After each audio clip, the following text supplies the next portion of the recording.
අද බොහොම අසරණ ජාතියක් වෙලා තියෙනවා. හැම පැත්තෙම අපේ විශාල ආර්ථික අර්බුදයකට මුහුණ දීලා අපේ මිනිස්සු ලෝකයේ දුප්පත්ම ජනතාව බවට පත් වෙමින් පවතිනවා. ලෝකයේ අසතුටුම මිනිස්සු ඉන්න රටවල් ගොන්නට එකතු වෙලා තියෙනවා. අපිට අපේම කියලා අපේ දෙයක් පෝෂණය කරගන්නට බැරි වටාපිටාවක් නිර්මාණය වෙලා තියෙනවා. මේ වෙලාවේ තමයි අපි කල්පනා කරන්නට ඕන. අපේ මේ බෞද්ධ ශාසනය, අපේ මේ ශ්‍රේෂ්ඨ දර්ශනය, ඒ වටා ඉදිකෙරෙන මේ සංස්කෘතිකාංග රැකගන්නට කටයුතු කළ යුත්තේ කියලා. මේ ආරාම ගොඩනගන්නේ මේ සංස්කෘතිය රැකගන්නට, මේ ශ්‍රේෂ්ඨ දර්ශනය වටා තිබෙන සංස්කෘතිය රැකගන්නට. ඒ රැකගත යුතුමයි. එතකොට අපේ සભ્યත්වය අනු කුමක්ද? දැන් මේක කතා කරන්නත් හම්බුනේ දැන් ගොඩක් අය බයයි. මේක සිංහල බෞද්ධ රට කියන්න ගොඩාක් බයයි. සිංහල බෞද්ධ රට කියන්නේ සිංහලයාගේ රටවත් බෞද්ධයාගේ රටවත් නෙමෙයි. අපේ සભ્યත්වයේ නම තමයි සිංහල බෞද්ධ සભ્યත්වය. එතකොට මේ සිංහල බෞද්ධ සભ્યත්වයට ආගමික දර්ශනය සපයන්නේ බෞද්ධ දර්ශනය නම් බෞද්ධ දර්ශනය රැක ගැනීමෙන් පමණයි අපේ සભ્યත්වය රැක ගන්නට පුළුවන්, ಜಾති ආගම් ભેදයකින් තොරව.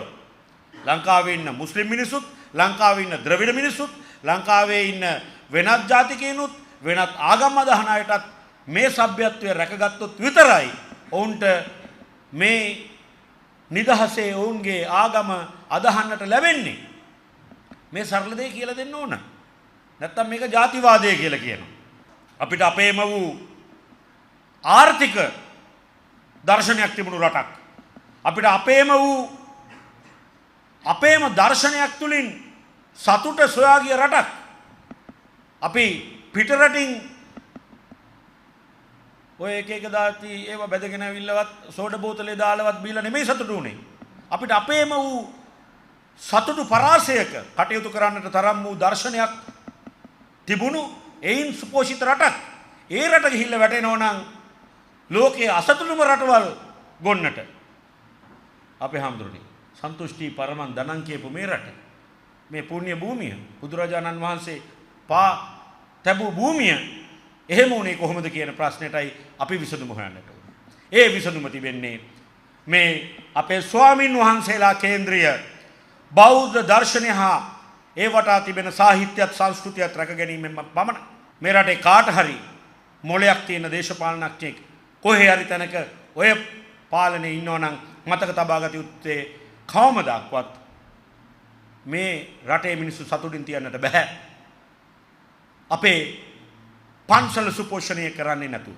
ඒ සමාජ මාධ්‍ය වලින් අද අපේ පන්සල, අපේ ගරුතර ස්වාමීන් වහන්සේලා අපේ ධර්මයේ පවා විවේචනයට ලක් වෙනවා. මම දකිනවා සමහර ලාට අපේ බෞද්ධ දර්ශනය පවා විවේචනයට ලක් කරනවා. අපේ මහානායක හාමුදුරනේ මේ අවස්ථානුකූලව මම සඳහන් කරන්නට ඕන, අද ලෝකයේ හටගෙන තියෙනවා යුද්ධයක් මැද පෙරදිග කලාපේ. මේක අදට අදාළ වෙන්නේ අපේ හාමුදුරනේ මම කතා කරන වචන දෙකයි මගේ දේශපාලනේ, ඒ ව්‍යවසායකත්වය සහ සભ્યත්වය. ඇයි ව්‍යවසායකත්වය අපිට අවශ්‍ය? ආර්ථික වශයෙන් අපි දියුණු වෙන්නට ඕන. ඒ බුදුබණෙත් එන්නේ එහෙම. අපිට ධනය නිර්මාණය කරගන්නට ඕන.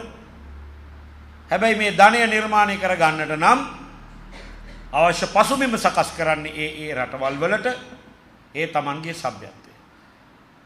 තම සભ્યත්වය රැකගත්ත නැති, එහෙම නැත්නම් සભ્યත්වයක් නොතිබුණු, කියන්නේ සිවිලිසේෂන් එකක් නොතිබුණු රටවල් වලට පවතින්න අමාරු වෙලා තියෙනවා. කෙටි සભ્યත්වයක් හෝ සભ્યත්වයක් නොමැති ඊශ්‍රායලය සහ ඇමරිකාව, අවුරුදු 70 ගණනක් පරණ ඉතිහාසයක් තියෙන ඊශ්‍රායලය, අවුරුදු 300ක් විතර පරණ ඇමරිකාව එකතු වෙලා යුද්ධයකට පැටළුණා අවුරුදු 7000ක් පැරණි ශිෂ්ටාචාරයක් තියෙන ඉරානයත් එක්ක. ඒ ඉරානයත් එක්ක යුද්ධ කර ගැනීමේදී අපි කියවා ගත යුතු කාරණය තමයි අපේ ආම්දුරනේ ඉරානය ශ්‍රේෂ්ඨ සભ્યත්වයක් ආරක්ෂා කරගත්තා.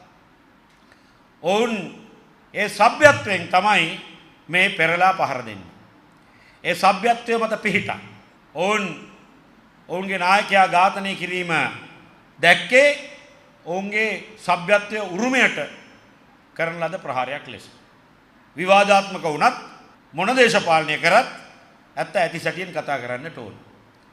මේ ජෙන්සී පරම්පරාවේ අය, ටික්ටොක් පරම්පරාවේ අය, ඉන්ස්ටාග්‍රෑම් පරම්පරාවේ අය, chat GPT, DeepSeek එහෙම නැත්නම් ඔය Gemini පාවිච්චි කරනවා නම් ගහලා බලන්න මෙන්න මේ ප්‍රශ්නය. How did Iran face the war? What was the civilizational values which helped them to fight this war? මේ දෙක ගහලා බලන්න. එතකොට තේරෙයි සભ્યත්ව උරුමයක තියෙන වැදගත්කම.